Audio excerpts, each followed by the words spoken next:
Economist here. Thank you so much for joining in on today's live stream. Be sure and hit that like button when you come into the live stream. By hitting that like button, the YouTube algorithm will pick up the video, spread it around for more people to join in. I think this is going to be a good video talking about the national state of emergency, or the emergency that Donald Trump wants to declare when he becomes president. So the future administration is basically saying that they are going to be declaring emergency powers in order to pass the tariffs that they believe is going to be the benefit for the American economy. Trying to simply state it or something of that nature. We've been hearing a lot about this for quite some time, coming from the future administration, coming from Donald Trump, talking about how they're going to increase tariffs, double them up, triple them up, whatever. I don't even know exactly what it is that he is promising out there, because it's all credible threats, right? Until he is actually declaring these tariffs, it's really nothing taking place at all. However, people's expectations and what it is that they are planning on doing with the credible threat that is coming from Donald Trump will have a huge impact on the economy. So I'm thinking about this emergency. Like, where is it that this emergency is now stepping up? Like, to me, an emergency is something that is happening right now. Like, you need to take care of it. Dot-com bubble, great financial crisis, COVID. These are emergencies that happen like right now. What has been taking place that is the emergency that is kind of being talked about out there is something that's been building up over a long time. Like, all of a sudden now it's an emergency? Like, this is what kind of gets to me. It's like, wait a minute. We have a situation here now in our nation in which that the separation between the rich and the poor has grown so prevalent that it makes it almost impossible for an average job to now make it in this society, in this economic society that we have now built here. And it's all of a sudden now it's emergency? Like, the bad decisions, like the hard decisions, right? Those tough decisions should have been made 30, 40, 50 years ago. And now it's coming to fruition to the point that it's a major problem, and all of a sudden it's an emergency? I don't get it, right? I mean, I understand the problems. I see, the situation that we are now facing. But the problem that I'm really seeing with this is that there is really nothing that can be done that is going to fix it. See, the problem took 50 years to create, or even more. It can't be fixed in a single administration's decision. Like, this is going to take generational effort in order to fix the problem. And since most people don't understand how come it is that we have such major problems here in the United States with inequality and how it occurred, it makes it very difficult for anybody to come in and say, hey man, here's the tough decisions that we need to do in order to fix this situation. And since most people are looking at it in a way that says, yeah, an administration could just all of a sudden make the appropriate decisions, and 4 years later, everybody's going to be singing Kumbaya and be really happy with the whole idea. Now, I don't see it that way, because I see the problem that had been created literally a century ago or more that has now put us in the position that we are in today. And to think that there is some way that you can just fix it is very delusional thinking. Like, it can't be just fixed. Most people don't realize that it's the move into luxuries that we have experienced over the last 20, 30, 40 years that has pushed the domestic manufacturers out of this nation. Most people look at it as greedy corporations, bad policies coming from, past presidents, something of that nature, but very, very few people ever look at it for the economic force that it really is. Once you start studying the Cantillon effect, you can clearly see it taking place. And you know that if you have a separation between the rich and the poor that came from the injection of new money coming into the system, the only way to fix this problem is to create a situation in which that the new money doesn't come in. That is going to lead to pain and misery unlike anybody had ever anticipated or expects or wishes for. Nobody's going to ask for that. That's what's going to be needed in order to fix it. Any other promise is not going to pay out. It's not going to pay, and it's not going to play out. Right? Neither one of those things can happen. See, people don't don't want to take in the responsibility for themselves to say, hey, I need to cut back on my luxurious experiences. Because most people look at things and say, man, I'm barely making it as it is. I don't enjoy my life. I don't enjoy everything that hard work should be providing. I'm not getting that. And when I tell you, if you are enjoying luxurious experiences, that's what separates the rich from the poor. Not because you're rich because you can experience the luxury, right? It's because of the move into luxury itself that sends the money to the rich.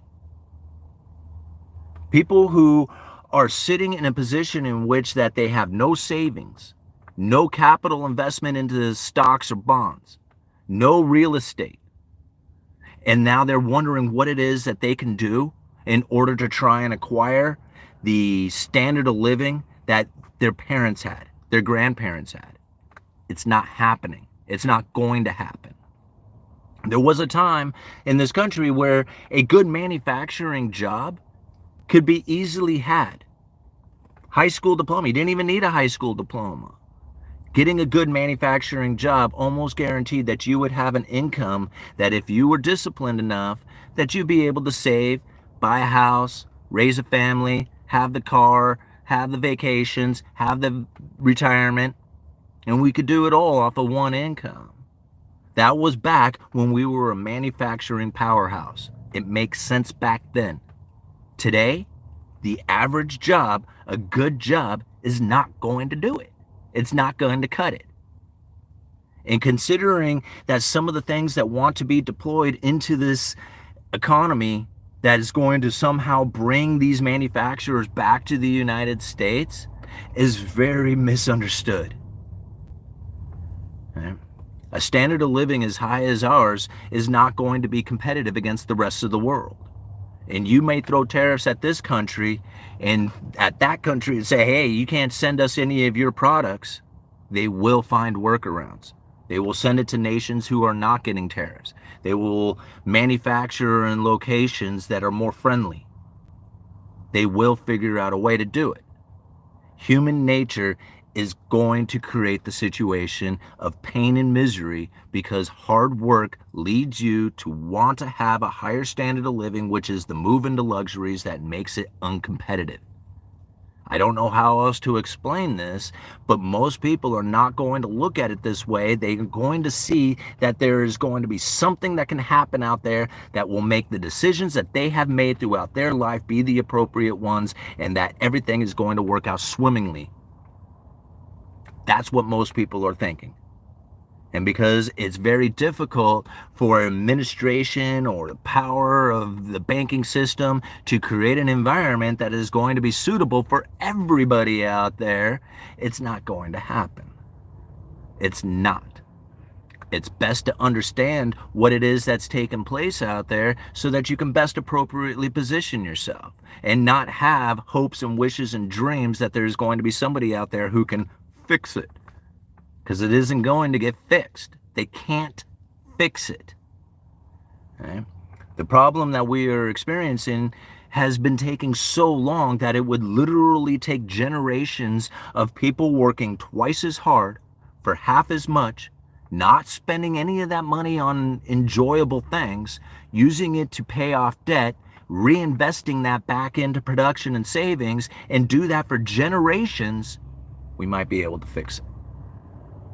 And it's at that point that you can become competitive again against the rest of the world.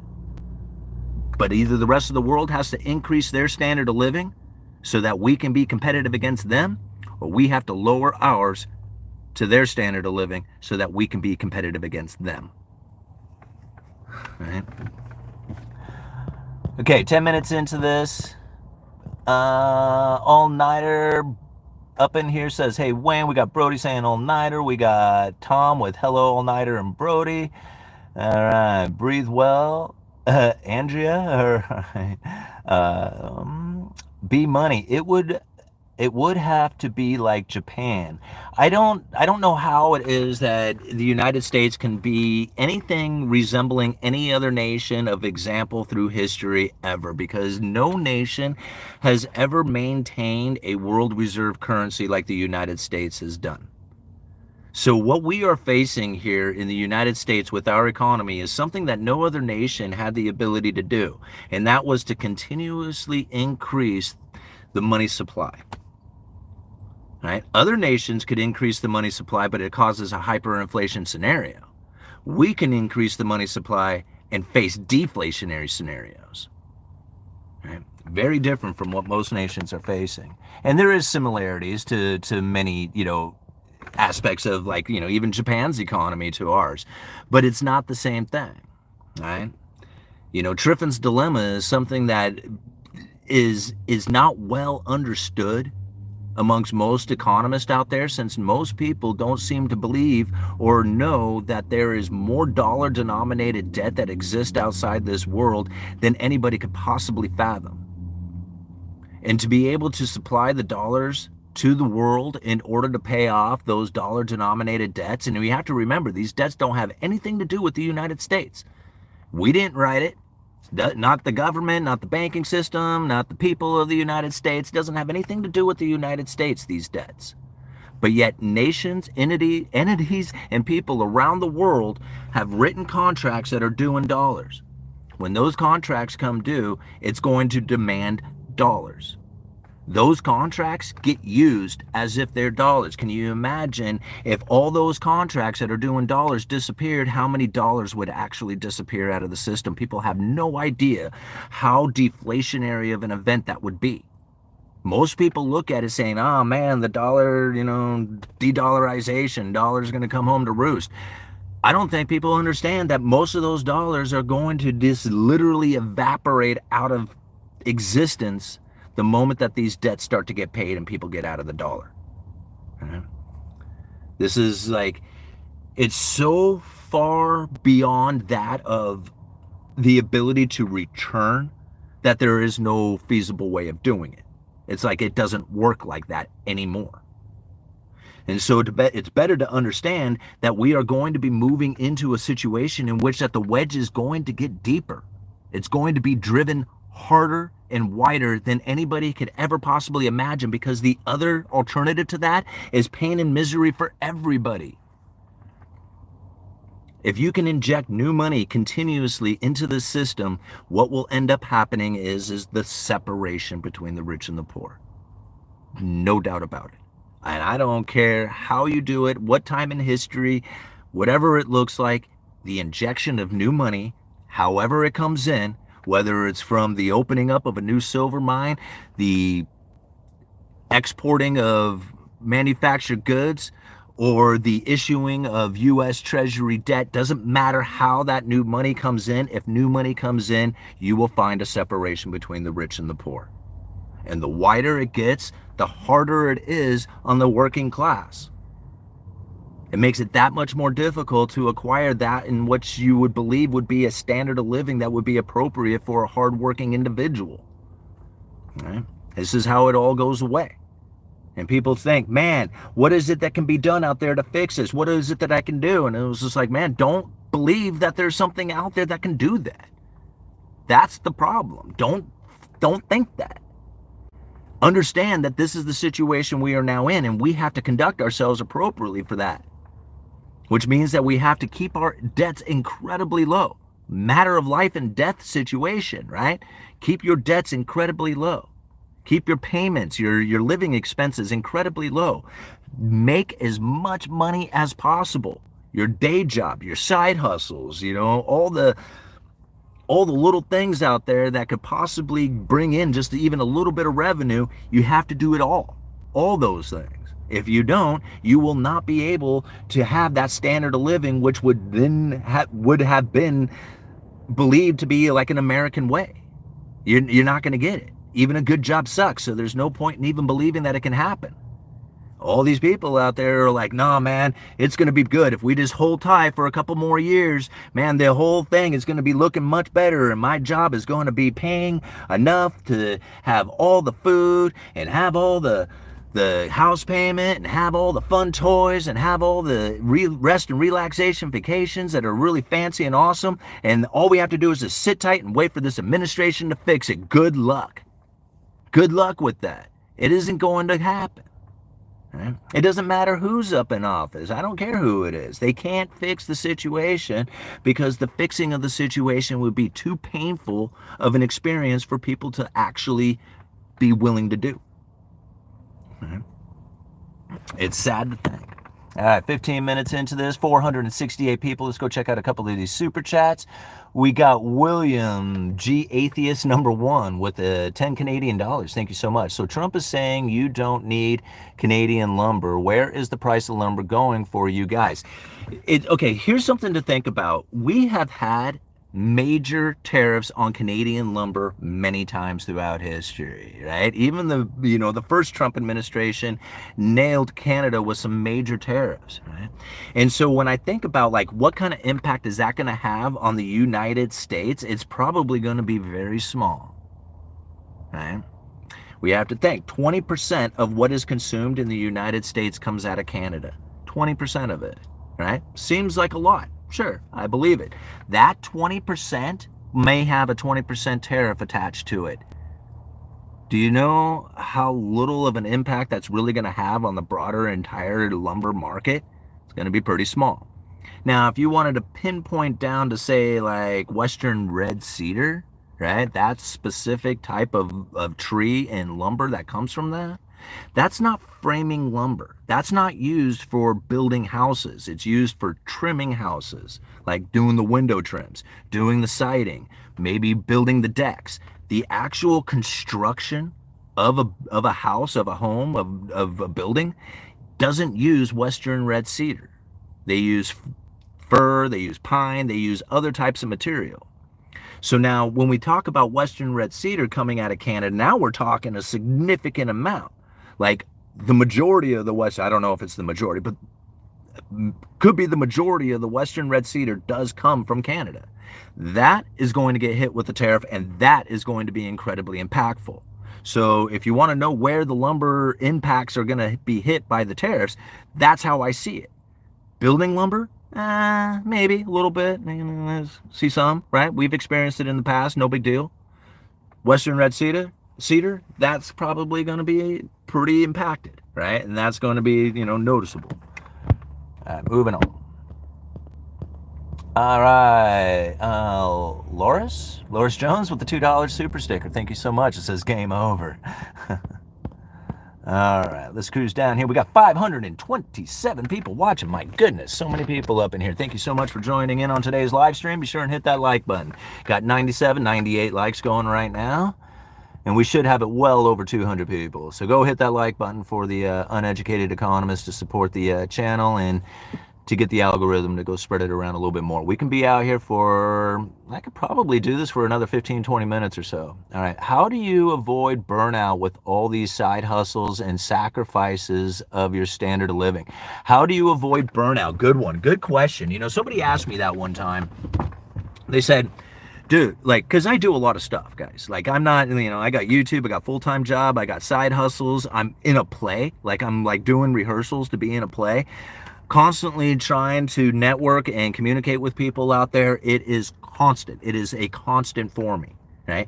There is not a moment in my waking time in which that I do not have the ability to go and pursue some sort of excellence. I could do it every waking minute. Right? 100% of my waking hours can be pursuing excellence. Right? Now, I remember one time somebody had come to me because I was talking with this individual about possibly going on the radio, right? And doing like a radio show or, something of that nature. And they were like, holy moly, man, you do a lot of stuff. Aren't you worried about burning out?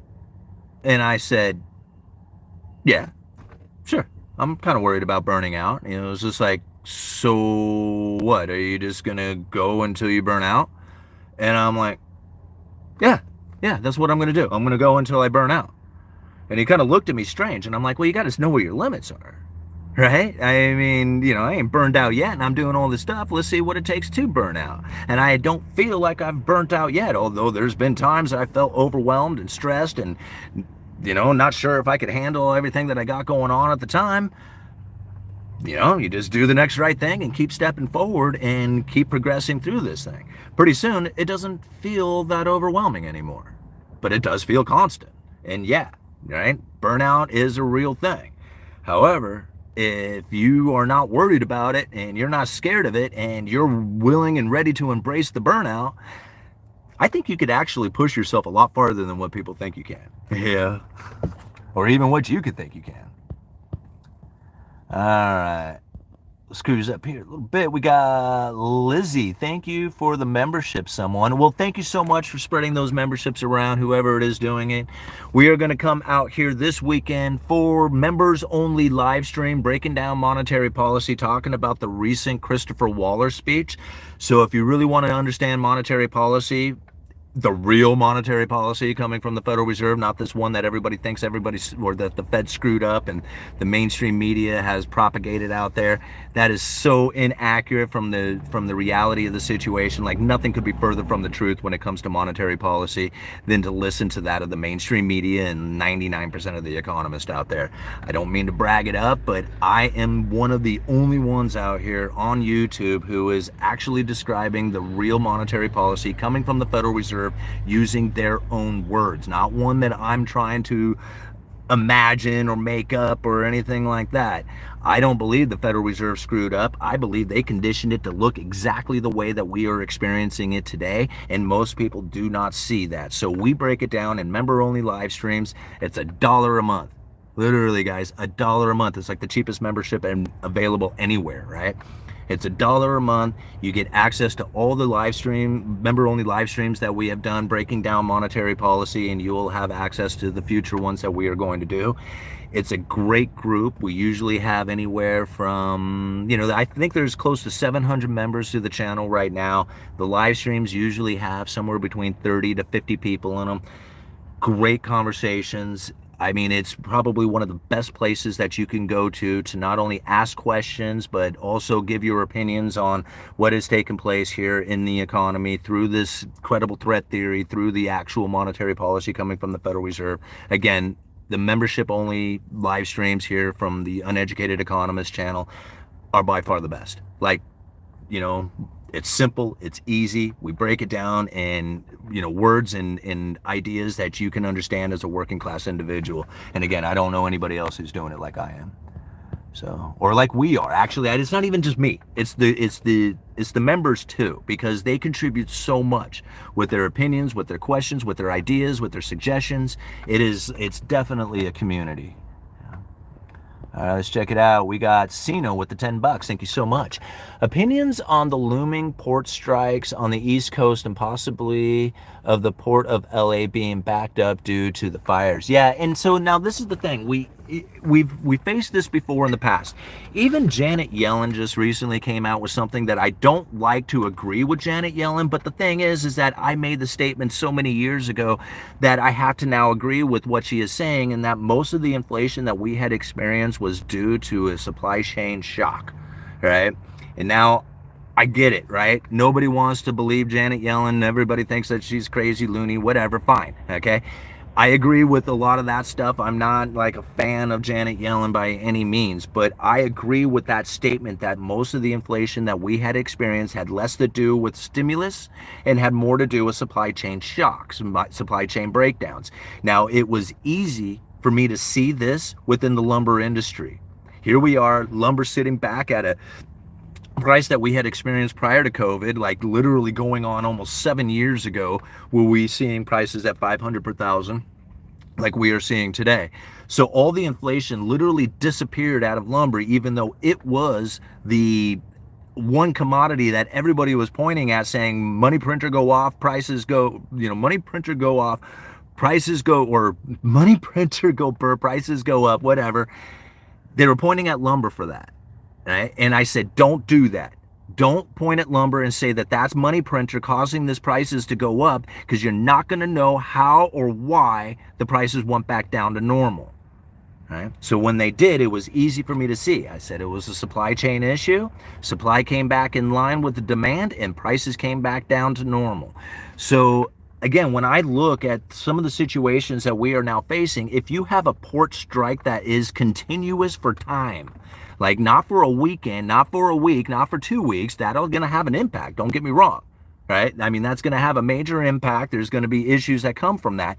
But to have the same situation that we had faced, where we had this major inflationary battle that we were facing due to the supply chain shock, was due to everything being broken down. Not just the ports, the rails, the trucking, like everything was breaking down. And so to have like certain aspects of the economy face those kind of critical issues, no doubt it will have an impact, but is it going to be so much that it's going to create an environment that we had experienced in the past? No, I doubt it, right? I mean, will it be a major thing? Yes, absolutely. But it's not going to be lasting. Equilibrium will be found. Ports will open back up, right? But if it stays continuous, like you got port strike that goes on for months, right? Not just a week or two, but months and months and months. Yeah, now we got issues. We're going to have some issues that come from that. So again, until we actually see what happens, think about it. Last time they had a port strike, it was over before it began. Right? You know, I mean, it was just like, I didn't even have a chance to even see what the hell kind of impact it was going to have. And they were like, oh, it's over, you know, what good, you know, all right. That was fun. All right, moving on. What time is it here? Alrighty, guys, I'm going to give it like another 5-10 minutes and then I got to go. Okay, let me cruise down here. We got Brady says, sounds great, all-nighter hider. I am always looking for more communities to join. I don't do a lot of social media. All right. All-nighter must be selling the channel. Right on, brother. Thank you so much for that. I can't wait we got Vegas coming up here real soon. I'm really looking forward to that. Mike Zuber's one rental at a time. Oh, and I'm doing an interview with Mike Zuber today, right? We were talking about going live on both channels at the same time. I don't know if we're going to do that, but I'll definitely go live on Mike Zuber's channel tonight. That's going to be around 6 o'clock. If I cut my time right, 6 o'clock Western time, you know, Pacific Standard Time. So be sure and check that out. Mike Zuber's one rental at a time. And then here in the middle of February, in a little over a month, we are going to be in Vegas for the one rental at a time conference, which I'm super excited to go to. Go see all the buddies again, go hang out with All Nighter and the crew, and share some of my thoughts. Hopefully everything goes well with that. All right, let's see here. Vegas, Vegas, Vegas, right on. Oh, got emergencies going on out there. Okay, will tune in. Yeah, do so, please. Frugal living is the only way to save the little wealth you have, even if you're hustling, retired on Social Security. Yeah, and I kind of agree with that. You know, really, it's just that I'm not big into toys. Right? Like, I'm not big into material possessions, but I can see where other people are. Like, you know, having a nice fishing boat, having good hunting gear, having all this other stuff, you know, and enjoying all these toys and things and experiences that come from it. I totally get that. Like, you know, I see that out there. Me personally, I don't need any of that stuff. Like, what I want in my life is very simple stuff. Like, I don't need, like, anything more than a really nice view. I need good music. I need decent food. That's it. Like, my needs are very, very low. Like, I don't need a whole lot in my life. And by keeping it low like that, I get to enjoy a lot of parts of my life that most people end up suffering from, because some people have to have a nice car, right? Like, they need to drive a nice BMW or whatever, and they need a newer model every couple of years. You need to get one. That's very expensive. And to me, like, driving a BMW to get to work is the same as driving this old S10. I don't get any kind of benefit from driving a BMW. I don't gain any status from anybody around, right? By driving a BMW. Driving the S10, nobody looks down on me about driving this S10. It's a beat up old truck, right? It's cool. Nobody cares, right? Like, literally nobody cares what I drive. And so for me, why would I care about that when I can use that money to then move into investments or savings, or, you know, advancing what I'm doing? That's really, like, I don't know how many people do that with their life, you know? I mean, most people are working to buy things, and I guess that's all right. I mean, if you like having things in your life, but to me, like, having things mean you have to maintain them. You have to keep them safe and secure and all that. And it was just like, man, what a headache for all that stuff. I can enjoy the idea of having a new car because I can go out and get a new car. So I don't need a new car now because I can actually have the ability to go do it. With the ability to go do it is almost as good as having it. Now, granted, it ain't as good as actually driving the car and being, but that's really an excitement that lasts for a very short time. Once you're used to it, it's over, and that excitement is gone too. So the ability to have something is almost as good as having it, and then not even really having the desire to even own it, right? It makes you that much more richer. Like, what is it? There's two paths to wealth. Earn more or require less, right? Earn more and require less. Not that hard. All right, what time is it? All righty, guys, we're getting close here. I'm going to have to call it quits. I have friends that let me use their vacation home if I agree to do some minor maintenance, etc. See? Perfect. Right? Put some sweat equity into a place, you know, do the repairs, do the pressure washing around the place, paint the trim, you know, repair the broken thing or whatever it is that's going on there, and then they let you stay there. Think about how awesome that is. Right? Nothing out of your pocket, a little bit of time, and then you get to enjoy this wonderful place. See, that's the type of thing that I don't think people give enough credit to, right? Is to literally trade that time, your time, for something of an experience that you can get, right? Much like, you know, trading your time for, you know, the use of an Airbnb or something. All right. My boat, Jethro Hull, has been retired.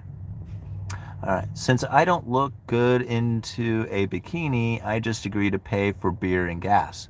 I am going to look at house sitting when I move into my van. Yeah. That's actually not a bad idea. I have a friend who does house sitting because I live on the coast here. It's, you know, kind of a, you know, a rich, you know, an affluent area, I guess. I don't know how to quite describe it. It wasn't that way when I was growing up. This used to be a working class town, but things have changed a lot, and we have a lot of vacation rentals here. I have a friend who, like, she's always telling me, yeah, I'm, you know, house sitting down the coast this weekend or whatever, and she gets to stay at these wonderful places that are right on the beach, you know. And it's just like, wow, that's really cool. It's almost like getting the ability to have, like, renting an Airbnb, but then you don't have to pay. You actually get paid to do that, you know. So talk about a great little side hustle. And I think she just does that through word of mouth. Like, I don't even think she even advertises it or anything. All right, it's getting really bad out there. Companies shuts down coming everywhere. Yeah, and that's something that we have actually predicted here on this channel for quite some time. And the bummer part about that is that as most people see these companies shutting down and the layoffs rising, that would typically trigger, like, the recessionary pressures that would then have, like, the United States government stepping in to bail out the corporations and to, you know, standing out stimulus and stuff like that. However, because we are in an incredibly tight jobs market, even though it's not as good as it once was, it's still historically awesome, right, comparatively to where we've been in the past. Even if you start seeing those layoffs rise, is that going to impact the unemployment like what we would have anticipated from the previous, like, massive layoffs happening? Like I've said in the past, right? Recessionless recessions. You lose your good, high-paying tech job and you end up going and working at the service industry. It may not be the pay that you had once gotten, and it may not be a good job, but it's a job, and you're not marked as unemployed. And so this is really where I think that the economy is headed, at least in, you know, for a little while. You know, I mean, I couldn't tell you how long this is going to go on for, but I would imagine that it's probably going to be pretty prevalent within the economy for a while, like over a year, you know, or something, before we start seeing anything really changing around. It's slow. Everything is slow. Interest rate adjustments, right? How much they impact the economy is typically slow. What we experienced from the Fed raising rates as fast as they did is not something that would typically be done. right? Now, the typical economic environment isn't the same as what it used to be. And so looking at interest rate adjustments is really kind of an inaccurate way of actually looking at the economy. It should be more about how it is that the Federal Reserve is communicating about monetary policy. By focusing in on their communications, you can really understand what it is that they are trying to deliver as far as a message to the market, and then you can position yourself accordingly to that. Most people look at interest rate adjustments being the monetary policy tool, and although that does have an impact, it's the communication about it that is more impactful, and that's important to understand. All righty, guys. I'm going to have to call her quits here. I'm going to give it just a couple more minutes. Deja Vu says, Tahoe is great for house dog sitting. Check it out. Yeah. I had a gentleman who had offered me his vacation rental in Tahoe, and I felt so bad because I didn't actually line it up and then take advantage of that. He was really like, he was looking, dude, come down, and so I felt really bad about that, and I should contact him and thank him again for the offer.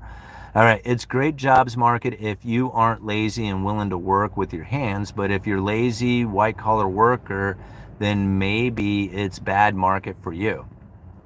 I think like even a good job, even if you're hardworking and everything else, I think that a good job sucks. It's just not enough. Like a job isn't enough anymore. You have to have a job. You have to have side hustles. You have to have, many ways of making money because the separation has grown so big. Like before, when we didn't have as much separation between the rich and the poor, when a good manufacturing job was enough, I mean, we wouldn't have to think about it in this fashion. We didn't have to think about positioning ourselves appropriately or anything else. All you had to do was just go to work every day and just show up. Like show up every day and do your job, and that was it. That's all you had to do. That's not going to work anymore. Like you can show up, work hard every single day, and it's not going to be enough. All right? You got to do more.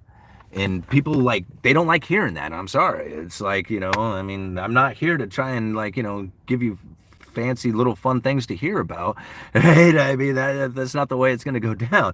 We have to accept it for what it is. We have to own this for ourselves, right? We can't blame anybody else. I mean, you can. I mean, I don't know how good it's going to work out for you, but blaming somebody else is not going to give you the ability to appropriately position yourself, to understand that this is not something that you take lightly and say, hey man, I got a good job, it should be enough.